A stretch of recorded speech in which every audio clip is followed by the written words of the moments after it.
내가 네 행위를 아노니 내가 살았다는 이름은 가졌으나 죽은 자로다. 내 하나님 앞에 내 행위의 온전한 것을 찾지 못하였노라. 만약 예수님이 오셔서 나를 향해서 이렇게 말씀하신다면 나는 어떻게 할까? 내가 20년 30년 목회한 교회를 놓고 주님이 이렇게 말씀하신다면 나는 어떻게 할까? 뭐라고 대답할까? 무엇이라고 변명할까? 여러분도 한번 그렇게 입장을 바꿔놓고 한번 이 말씀을 받아보세요. 주님이 지금 믿음을 탓하지 않습니다.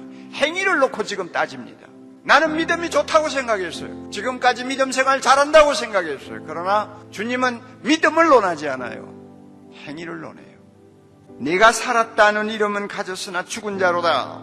말만 살았지 실상은 죽었다는 이야기 아닙니까? 사람 보기에는 그럴듯하고 하자가 없는데 하나님 앞에서 자신의 행위를 펼쳐놓고 볼 때에 하나님이 인정할 만한 것이 없는 거예요. 이런 앞뒤가 다르고 표리가 다른 이 모순을 안고 있는 신앙생활을 일컬어서 오늘날 크리스찬에 세속하라고 흔히 말을 합니다.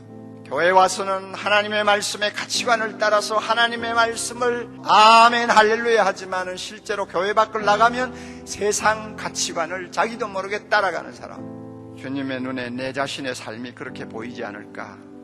내가 지금까지 섬기는 교회가 주님의 눈에 그렇게 비치지 아니할까 생각하면 소름이 끼치는 거예요. 나는 괜찮아, 우리 교회도 괜찮아, 자신 있게 말할 수 있어요? 저는 자신 있게 말할 수 없어요. 주님께서는요 자기 교회를 진단하실 때 양 때문에 책망 들은 교회가 없어요. 칭찬을 들었던 책망을 들었던 모두 주님의 최대의 관심사는 질이에요. 이거 놓고 볼 때 이 또 숨막히는 이야기입니다. 우리는 목회를 하면서 교회가 좀 불어나고 교회가 좀 커지고 하면은 그것이 목회 잘하는 것으로 알고 은근히 우쭐대고 은근히 자랑하면서 그래도 나는 행복하다 이렇게 생각하잖아요. 주님의 눈에는 그게 별로 문제가 안 되나 봐요. 양이 중요하죠. 왜 주님이라고 양을 생각 안 하겠어요? 온 세상을 구원하시려고 하고 한 영혼을 천하보다 귀하게 여기시고 왜 양이 중요하지 않겠어요? 그런데도 말세교회를 등금하는 자리에서 주님이 양을 앞세우지 않아요. 실을 따져요. 처음 사랑을 버린 교회, 이단을 용납한 교회, 성적으로 타락한 교회, 행실이 온전하지 못한 교회, 미지근한 교회, 전부 다 뭡니까? 실을 따지는 거예요. 솔직히 이야기해서 우리가 교회 성장에만 신경 곤두세우고 목회하지 한 영혼 한 영혼을 그리스도 안에서 온전한 자로 세우겠다고 생각하는 질적인 문제 가지고 고심하고 씨름하는 경우가 있어요. 주님의 시각하고 우리의 시각이 그렇게 차이가 나는 거예요. 제가 그저 큰 교회를 목회했기 때문에 저 자신이 위기를 자주 경험했습니다. 조금만 잘못하면 가버리는 거예요. 가버려요. 아무리 교회가 커도 목회자의 마음은 한 영혼에 가 있어야 됩니다.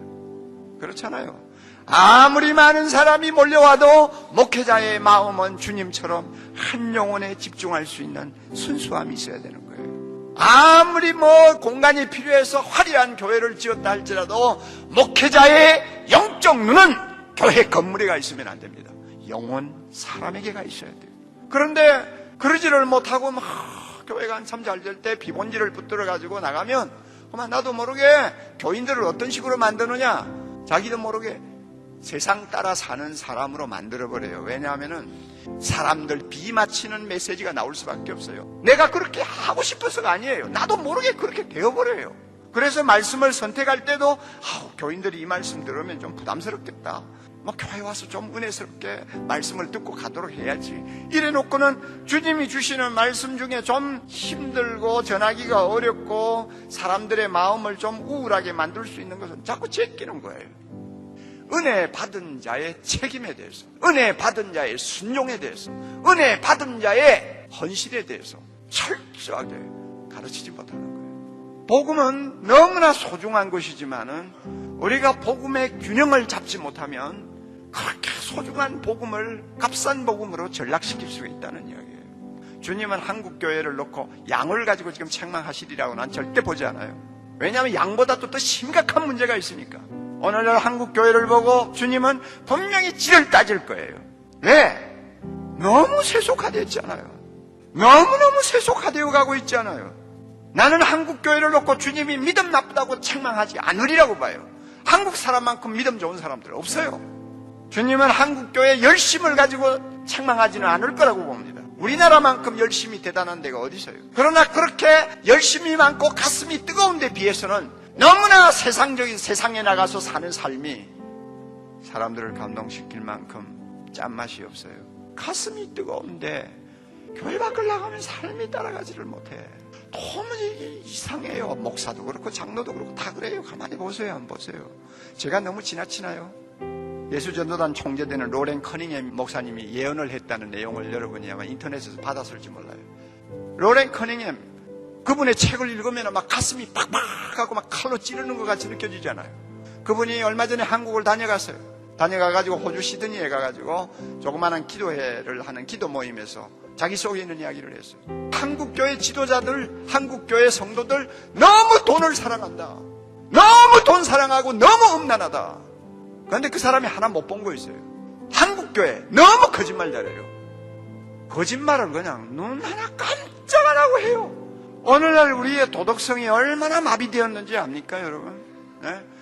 돈 앞에는 맥을 못 쳐요. 맥을 못 쳐. 우리는 절대 평신도 나무라면 안 됩니다. 평신도는 목회자가 만들기에 달렸어요. 저는 목회하면서 이걸 알았어요. 평신도에게는 죄가 없다는 걸 알았어요. 그러니까 4대 교회를 놓고도 물론 그 교회 전체를 염두에 두고 하시는 말씀이지만은 주님이 특별히 주목한 것은 그 교회 사자입니다. 그 교회 사자예요. 4대 교회를 책임진 사자에게 주님이 지금 말씀하시는 거예요. 그 사자가 바로 되면 평신도는 바로 됩니다. 그 사자가 잘못되면 평신도가 잘못되는 거예요. 한국교회 모든 책임은 교역자가 져야 돼요. 교역자가 돈 사랑하지 않는데 교인들이 돈 사랑하려고 하겠어요? 교역자가 음란하지 않는데 교인들이 간음죄를 범하겠어요? 교역자가 거짓말을 하지 않기 위해서 벌벌 떠는데 교인들이 거짓말을 함부로 하겠어요? 오늘날 한국교회 총체적인 위기는 교역자가 책임져야 돼요. 입만 살았죠. 실상은 주님 눈앞에 죽은 자와 같아요. 오늘 이 시간 주님께서 우리를 찾아오셔서 저와 여러분을 향해서 말씀을 하신다면 뭐라고 하실까? 4대 교회를 향해서 하신 말씀 그대로 하시지 않을까? 만약에 그대로 하신다면 나는 어떻게 하면 좋을까? 우리에게 이와 같은 두려움이 있어야 돼요. 장난이 아니에요. 장난이 아니에요. 회개하라고 외치는 설교는 인기가 없어요. 속으로는 그래요. 내가 이래도 예수 믿기 때문에 구원받는다. 뭘 그렇게 야단이냐? 이런 식으로 자기 스스로 해석을 하고 제 좋은 대로 그냥 사는 거예요. 주님이 말씀합니다. 회개하라고요. 진정한 회개를 하는 사람은 선한 싸움을 싸웁니다. 더 이상 옛날로 돌아가지 않기 위해서, 잘못된 것을 반복하지 않기 위해서 선한 싸움을 싸웁니다. 싸워서 이깁니다. 주님이 이기는 자가 나중에 산다고 그랬어요. 오늘날 한국교회 상황이 그래요. 우리는 회개하고 싶습니다. 우리는 회개할 일을 원합니다. 그러나 우리가 회개할 힘이 없어요. 손이 풀렸어요. 어떻게 할 도리가 없어요. 오늘 우리에게 성령의 역사가 필요합니다. 우리 힘으로 할 수가 없어요. 저 목사지만은 못해요. 회개할 힘이 없어요. 어떻게 할 도리가 없어요. 어떻게 할 도리가 없어요. 회개를 하고 싶지만 눈물도 안 나와요. 죄를 범했지만 그 죄가 얼마나 무서운가에 대한 감각도 없어요. 이제는 주님은 회개하라고 하시는데, 주님은 싸워서 이기라고 하시는데 나는 안 돼요. 이것이 오늘날 우리 모두의 형편이요, 한국교회의 형편입니다. 제가 깨달은 것도 하나 있습니다. 주님은 4대 교회에 몇 사람을 놓고 기대를 거신다는 것입니다. 4대 교회는 자기 옷을 더럽히지 아니한 몇 사람이 있었어요. 주님은 이 사람들을 주목하셨어요. 옷을 더럽히지 않았다는 말은 범죄에서 자기를 지킨 사람들, 이 사람들입니다. 4대 교회에 이런 몇 사람이 있었어요. 이게 4대 교회의 항체였어요. 4대 교회의 자존심이었어요. 희망이었어요. 여러분, 이 몇 사람이 나중에 4대 교회가 회개하고 선한 싸움을 싸워 이기는 일에 주역이 되었다는 것은 너무나 당연하잖아요. 이사야 선지자가 환상 가운데 본 신약시대의 특징은 무엇입니까?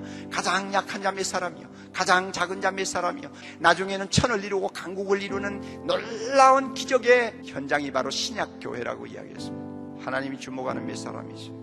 주님의 손에 다듬어진 그 몇 사람이 주님에게는 소망이요, 희망이요, 주님에게는 가장 좋은 방법이요, 주님에게는 모든 것을 걸만한 가치가 있는 존재들이었습니다. 하나님이 여러분에게 이런 말씀을 듣게 하시는 데는 주님이 기대하시는 몇 사람 속에 여러분이 들어있기 때문이라고 저는 믿습니다. 여러분, 한국교회 목사 5만 명, 6만 명이 다 회개하고 다 이기고 다 선한 싸움에 승리하면 얼마나 좋겠습니까마는 하나님의 나라의 역사는 꼭 그렇지를 않습니다. 하나님은 몇 사람, 옷을 더럽히지 아니한 몇 사람을 주목합니다. 주님의 영광을 위해서 자기를 거룩하게 구별하고 주여 나를 사용하시옵소서 하고 자기를 하나님의 제단에 올려놓는 자를 몇 사람을 주님이 주목하십니다. 그런 사람을 찾습니다. 여러분 그 몇 사람이 되기를 원치 않습니까?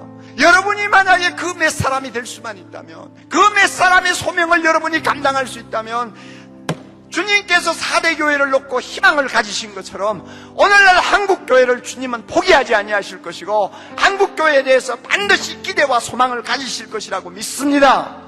여러분이 한국교회를 살리는 항체요, 여러분이 한국교회를 거룩하게 구별시키는 짠 소금이 될 수 있다면, 여러분이 정말로 선한 싸움에 앞장서는 주님의 제자가 될 수 있다면 한국교회 희망이 있습니다. 오늘 이 시간 주의 영이 이 자리에 임하셔서 우리로 하여금 거룩한 몇 사람으로 구별해 주시기를 바랍니다. 우리 모두를 구별해 주시기를 바랍니다. 우리 모두를 구별해 주셔서 우리에게 회개할 거 있으면 철저하게 회개할 수 있도록 능력 주시기를 바라고, 우리로 하여금 선한 싸움을 싸워 이길 수 있는 우리에게 새 힘을 주시기를 바랍니다. 우리만 이렇게 무장되고 우리가 이렇게 준비되고 우리가 이렇게 쓰임받기만 하면 아무리 한국교회에 세속화되었다고 할지라도 주님은 우리를 포기하지 아니할 것입니다.